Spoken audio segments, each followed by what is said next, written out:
It's of 3 riders I have to tell, who, long before the morning service bell, were sitting in a tavern for a drink, and as they sat, they heard the handbell clink, before a coffin going to the grave. One of them called the little tavern knave, and said, "Go out at once, look spry, whose corpse is in that coffin passing by, and see you get the name correctly too." "Sir," said the boy, "no need, I promise you. 2 hours before you came here, I was told, he was a friend of yours in days of old, and suddenly last night the man was slain, upon his bench, face up, dead drunk again. There came a privy thief, they call him Death, who kills us all round here, and in a breath he'd speared him through the heart, he never stirred, and then Death went his way without a word. He's killed 1,000 in the present plague, and sir, it doesn't do to be too vague. If you should meet him, you'd best be wary. Be on your guard with such an adversary. Be primed to meet him everywhere you go. That's what my mother said. That's all I know." The publican joined in with, "By St. Mary, what the child says is right. You'd best be wary.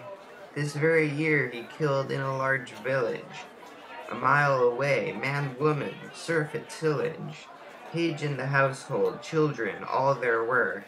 Yes, I imagine he lives round there. It's well to be prepared in these alarms. He might do you dishonor. God's arms." The rider said, "Is he so fierce to meet? I'll search for him, by Jesus, street by street. God's blessed bones, I'll register a vow. Here, chaps, the 3 of us together now. Hold up your hands like me, and we'll be brothers in this affair, and each defend the others. And we will kill this traitor Death, I say. Away with him, as he has made away with all our friends. Dog God's dignity tonight." They made their bargain, swore with appetite, these 3, to live and die one for the other, as brother born might swear to his born brother.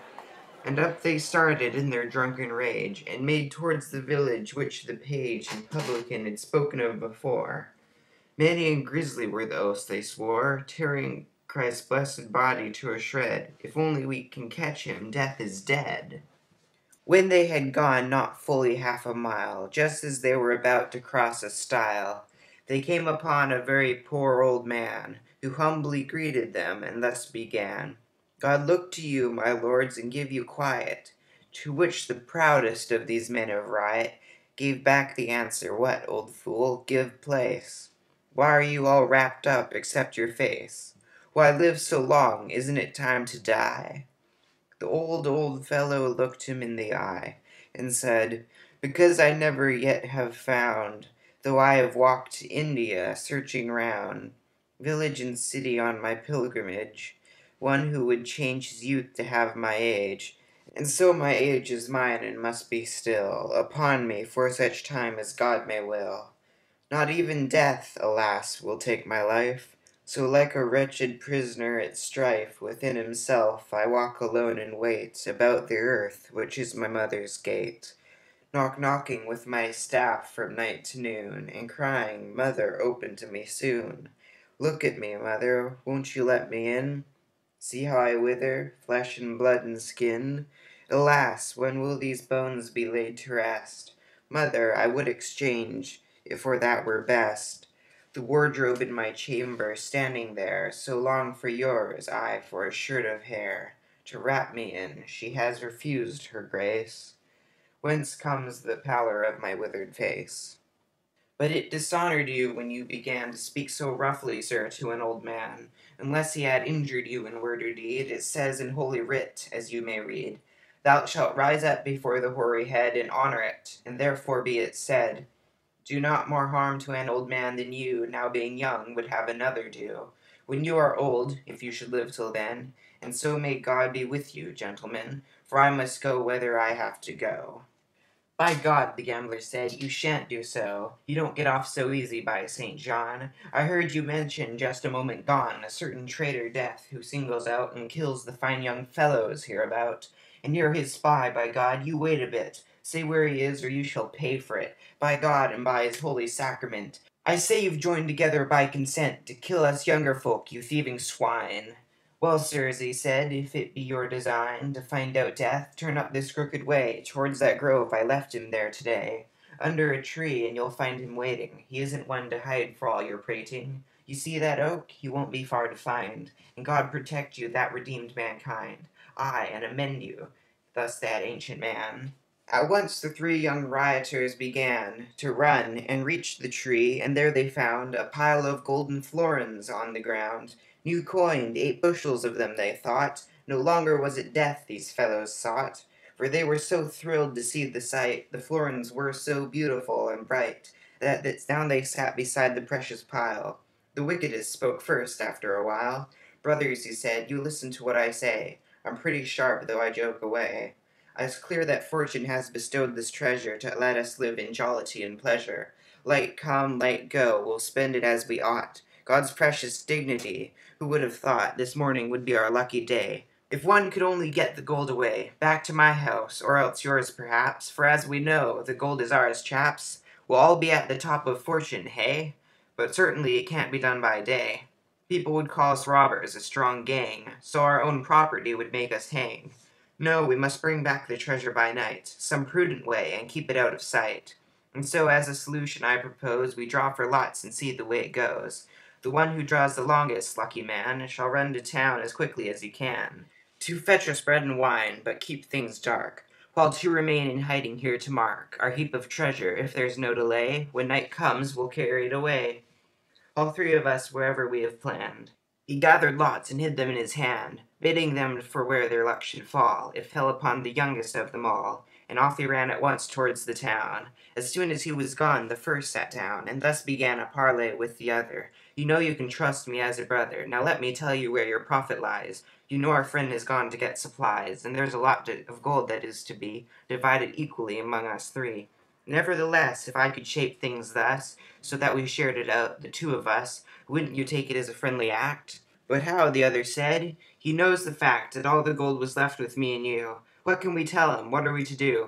It is a bargain, said the first, or no, for I can tell you in a word or so what's to be done to bring this thing about. Trust me, said the other. You needn't doubt my word. I won't betray you. I'll be true. Well, said his friend, you'll see that we are two, and two are twice as powerful as one. Now look, when he comes back, get up and find, have a wrestle. Then, as you attack, I'll up and put my dagger through his back. While you and he are struggling as in game, you draw your dagger too and do the same. Then all the money will be ours to spend, divided equally, of course, dear friend. Then we can gratify our lusts and fill the day with dicing at our own sweet will. Thus these two miscreants agreed to slay the third and youngest, as you heard me say. The youngest, as he ran towards the town, kept turning over, rolling up and down, within his heart the beauty of those bright new florins, saying, Lord, to think I might have all that treasure to myself alone. Could there be any one beneath the throne of God so happy as I should be? And so the fiend, our common enemy, was given power to put in his thought that there was poison to be bought, and that with poison he could kill his friends.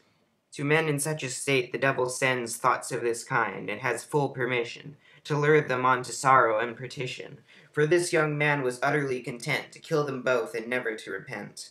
And on he ran, he had no thought to tarry, came to the town, found an apothecary, and said, Sell me some poison if you will, I have a lot of rats I want to kill, and there is a polecat too about my yard, it takes my chickens and it hits me hard. But I'll get even as is only right, with vermin that destroy a man by night. The chemist answered, I've a preparation, which you shall have, and by my soul's salvation, any living creature eat or drink a mouthful ere he has time to think. Though he took less than a grain of wheat, you shall see him fall dying at your feet. Yes, die he must, and in so short a while, you'd hardly have time to walk a mile. The poison is so strong, you understand. The cursed fellow grabbed it in his hand, the box of poison, and away he ran into a neighboring street and found a man, who lent him 3 large bottles. He withdrew, and deftly poured the poison into 2. He kept the third one clean, as well he might, for his own drink, meaning to work all night, stacking the gold and carrying it away. And when this rioter, this devil's clay, had filled the bottles up with wine, all 3, back to his comrades sauntered he. Why make a sermon of it? Why waste breath? Exactly in the way they'd planned his death, they fell on him and slew him 2 to 1. Then said the first of them when this was done, Now for a drink, sit down and let's be merry, for later there'll be the corpse to bury. And as it happened, reaching for a sup, he took a bottle of poison up, and drank, and his companion, knowing loath, drank from it also, and they perished both. There is, in Avenetia's long relation, concerning poison and its operation, trust me, no ghastlier selection to transcend, than what these wretches suffered in their end. Thus these two murderers received their due, so did the treacherous young poisoner too.